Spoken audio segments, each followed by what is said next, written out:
네, 안녕하세요. 팬더입니다. 오늘은 굉장히 좀 중요한 이야기를 할 겁니다. 딥5 렌더러 사용자 중에서 정말 잘못 알고 계시는 게 하나 있는데요. 뭐냐면은 자, 머티리얼 템플릿에 있는 디스플레이스먼트입니다. 자, 이게 이름을 이렇게 전하다 보니까 이제 사용자들이 많이 오해를 하는데 얘는 디스플레이스먼트가 아니라 사실은 패럴렉스 매핑 방식이에요. 자, 이 아이는요. 범프의 효과를 표현하기 위한 방법이에요. 이거는 페이크 기술입니다. 그리고 여기에 어디에도 장점, 특히 이제 단점도 좀 기술을 해놔야 되는데 이거 하나만 있고 매뉴얼에 특별한 내용이 없어요. 그래서 이 디스플레이스먼트의 장점, 단점, 그리고 패럴렉스 매핑 서로 완전히 구현하는 방식이 다르기 때문에 장점과 단점도 완벽하게 다릅니다. 그래서 그거에 대한 이야기 좀 해드릴 거고요. 이 패럴렉스 매핑은 우리말로 시차 맵이라고 번역을 할 수가 있고요. 정말 오래된 기술입니다. CG 역사에서 2001년도에 들어온 기술이기 때문에 20년도 더 지난 기술입니다. 제가 이제 과거에 2018년에 발음 좀 되게 이상하다. B2M이라는 소프트웨어와 이 당시에는 이제 맥스에서 기본적으로 구현이 안 됐기 때문에 쉐이더를 다운로드 받아서 표현을 한 건데, 자, 이 아이는 답부터 말씀을 드리면 페이크 기술입니다. 페이크.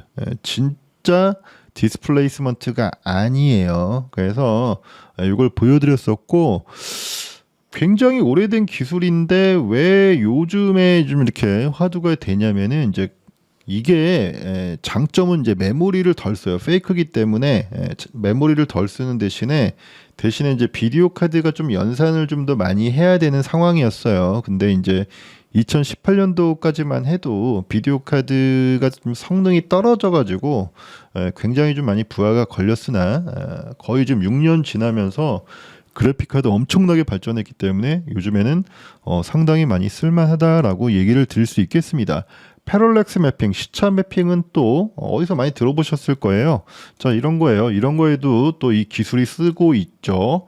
D5에 기본적으로 인테리어에 내장되어져 있죠. 거기 이름이 패럴렉스라고 써져 있죠.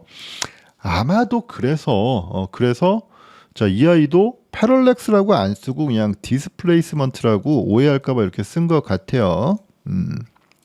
자, 이렇게 공짜로 D5에선 제공이 되는데 맥스에서는 돈 주고 사야 된다. 그리고 또 하나 결정적인 거는 D5와 유사한 벤티지에서는 아직까지 이게 연동이 안 돼서 쓸 수가 없다라고 좀 말씀을 드리고요. 자, 일단은 D5에서는 오리지널 디스플레이스먼트가 구현이 안 되기 때문에 벤티지에서 일단은 보고 가시도록 하겠습니다. 디스플레이스먼트 맵 적용해서 보여드리도록 하겠습니다. 간단한 플랜 오브젝트고요. 여기에 V-Ray 디스플레이스먼트 모디파이어 적용을 하시고요. 일단은 맵을 여러 가지가 있는데 PBR 텍스처죠. 디스플레이스먼트는요. 요거 하나만 필요해요. 하이트 맵 또는 디스플레이스먼트 맵이라고 합니다. 드래그 하셔서 이 모디파이어에다가 연결해 주시면 돼요. 여기에다가 인스턴스로 카피하도록 하겠습니다. 자, 현재 표현이 잘 안 되는 이유는 높이 값이 너무 낮아서 그래요. 한 300까지 올려보도록 하겠습니다. 자, 그럼 바로 보이고요. 좀 확대를 해보도록 할게요. 디스플레이스먼트 말 그대로 바꿔친다라는 말입니다. 원래는 이렇게 간단한 플랜이지만 렌더링 될 때는 고해상도의 실제 모델링 데이터로 변경이 되게 됩니다. 그래서 가장 퀄리티가 좋습니다. 여기 단면을 보시면 실질적으로 이 하이트 맵의 흰색은 높아져서 올록볼록한 실제적인 입체감이 형성이 되고요. 자, 그 다음에 이 그림자 역시도 이 지형이 실제로 올록볼록하기 때문에 자, 지형 따라서 이렇게 올라가고 내려가는 모습이 좀 보이게 되죠. 오버브라이트 된 거는 필름믹 톤 매핑으로 간단하게 좀 잡도록 하고요. 자, 퀄리티 좋고 뭐 이것도 좋고 그 다음에 또 이런 아유 씨, 야야 어디 갔니? 자, 여기 자세히 보시면 이게 셀프 그림자가 생겼죠. 이 아이가 볼록해지면서 이 오브젝트 덩어리에 의한 요 그림자가 생긴 것을 보실 수 있습니다. 그래서 여러분들 또 이거 잘 못 믿으실까봐 자 이렇게 움직여 보시게 되면은 태양광이 바뀌게 되면은 자 요런 데도 뒤쪽 보시면은 자 요 볼록한 오브젝트의 자체 그림자까지 생긴다. 가장 좋다. 자 그러면 단점은 뭘까요? 장점이 있으면 당연히 단점도 있습니다. V-Ray 엣지 텍스처를 적용을 해서 한번 알아보도록 할게요. 디퓨저에다 적용하시고 컬러는 빨강색. 자 빨강맛이죠. 자 이렇게 보시게 되면은 원래는 이거 폴리곤 한 개밖에 안 되는 아이인데 디스플레이스먼트 뭐라 그랬어요? 고해상도의 실질적인 메쉬 데이터로 치환, 교환, 바꿔치는 거기 때문에 이렇게 용량이 엄청나게 늘어나게 됩니다. 그리고 조금 더 가까이 가서 좀 더 디테일하게 보겠다라고 한다라면은 이 메쉬를 조금 더 쪼개야 돼요. 그러면 기하급수적으로 데이터의 사이즈가 커집니다. 즉 비디오 카드의 메모리를 많이 잡아먹게 되는 것이 단점입니다. 따라서 굉장히 넓은 영역에다가는 쓰기가 좀 곤란한 경우가 있어요. 네, D5의 디스플레이스먼트는 실질적으로 패럴렉스 매핑이기 때문에 이 높이 맵 하나만 가지고는 표현이 안 되고요. 자, 노멀 맵도 필수로 넣어 주셔야 돼요. 자, 일단은 노멀 맵을 적용을 하고요. 자, 설명 좀 드릴게요. 이 노멀 맵이 하는 일은요. 자, 광원이 이제 왼쪽에서 오른쪽으로 이렇게 오게 되는데 광원의 방향에 따라서 쉐이딩, 음영의 상태를 잡아주는 역할을 합니다. 자, 광원이 왼쪽에 있으니까 광원을 보는 쪽은 밝아지고요. 광원을 보지 못하는 반대쪽은 어두워지는 역할만 해주는 것이죠. 그래서 광원의 방향에 따라서 음영을 이제 만들어 주는 것이고 이게 실질적으로 이렇게 올라온다고 하더라도 이게 이제 그림자가 생기지는 않아요. 그리고 노멀맵 같은 경우는요, 음영만 잡아주는 거기 때문에 자, 요 아이의 그림자가 쭉 그냥 일자로만 가게 되죠.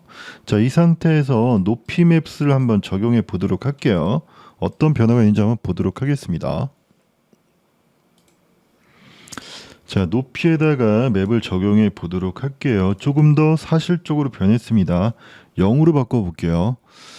자, 노멀 맵은 이 광원이 밝은 쪽과 어두운 쪽의 음영을 구별을 해주고요. 자, 높이 값은 뭐냐면, 자, 이 아이가 실질적으로 이렇게 높아지게 되면은 뒤쪽을 가리게 됩니다. 그 가리는 정도를 결정을 해주는데 이것도 페이크예요. 여기를 좀 자세히 보도록 할게요. 자, 높이를 조금씩 올려볼게요. 자, 요런 데가 이제 가리게 되는 거죠. 이렇게 가리게 됩니다. 자, 근데 이게 페이크라는 걸 어디서 알 수 있냐면 줌아웃 하셔서 요 단면을 보시면 알아요.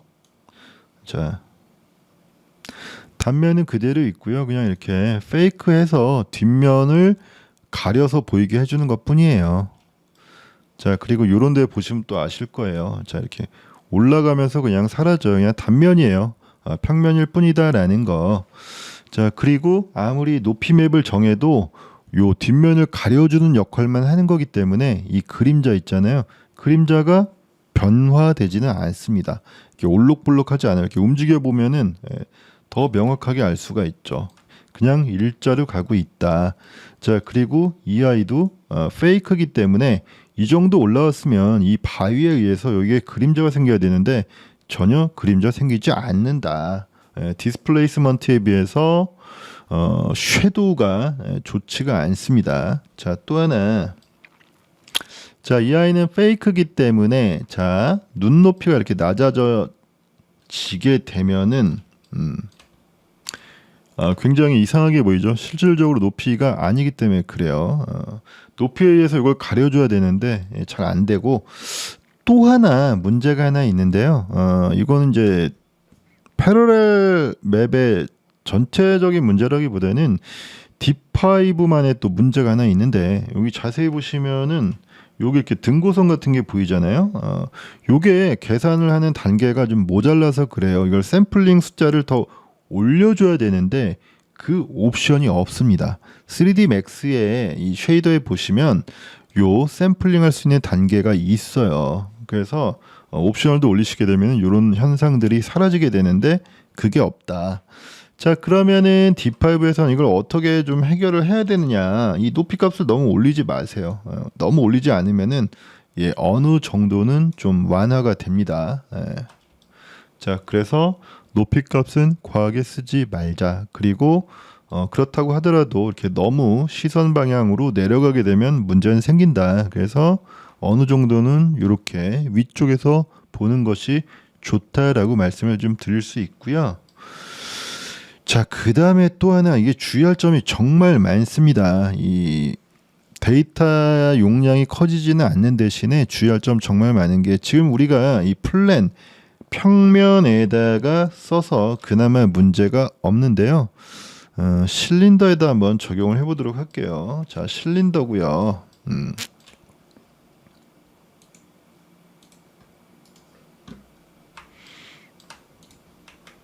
자, 돌려보도록 할게요.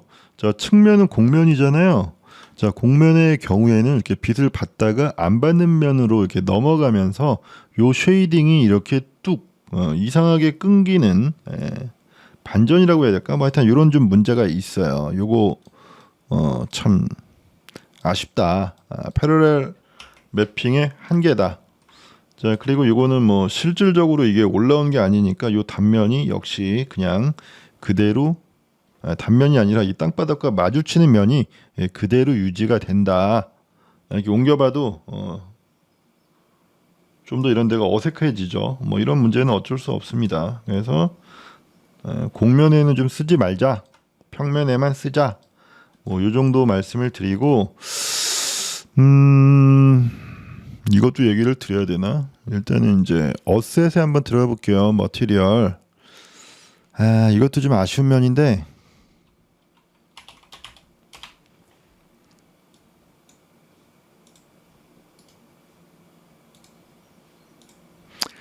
자, 이게 굉장히 넓은 면적인데 이렇게 매핑 소스를 여기다 꽉 채워서 넣기 위해서 이렇게 커다란 아이를 넣으시면 이런 문제가 더 많이 발생을 해요. 그래서 이런 문제를 줄이기 위해서는 요 덩어리를 좀 작게 된 매핑 소스를 쓰시는 게 좋아요. 그러면 이렇게 덩어리가 크지가 않으니까 이런 문제가 좀 덜 생긴다. 뭐 그거까지 좀 말씀을 좀 드리도록 하겠습니다. 그래서 이 아이 여기서 좀 해결할 수 있는 방법은 요 UV 값을 좀 반복을 많이 시키면 돼요. 자, 이런 식으로 하시게 되면 조금 더 이런 좀 어색한 게 없어지는데 문제는 반복 현상이 또 많이 생기죠. 타일링이라고 해서 좀 자연스럽지 않은 면이 있어요. 이것도 한계고 좀 여기에 이제 UV 랜더마이저가 이 상태에서 적용이 되면 되는데 이 디스플레이스먼트 템플릿에서는 또 바로는 적용이 안 되는 단점이 있다. 뭐 어찌됐든 간에 많은 또 단점도 있지만 우리가 이제 D5 같은 경우 제가 이제 주목하는 이유는 굉장히 발빠른 업데이트로 여러 문제점들을 계속해서 해결해 나가고 있기 때문에 저는 이제 계속 주시는 하고 있습니다. 자, 일단은 디스플레이스먼트가 아니라 패럴렉스 매핑이고 굉장히 사용이 있어서 주의하셔야 된다라는 말씀 드리면서 영상 끝마치도록 하겠습니다.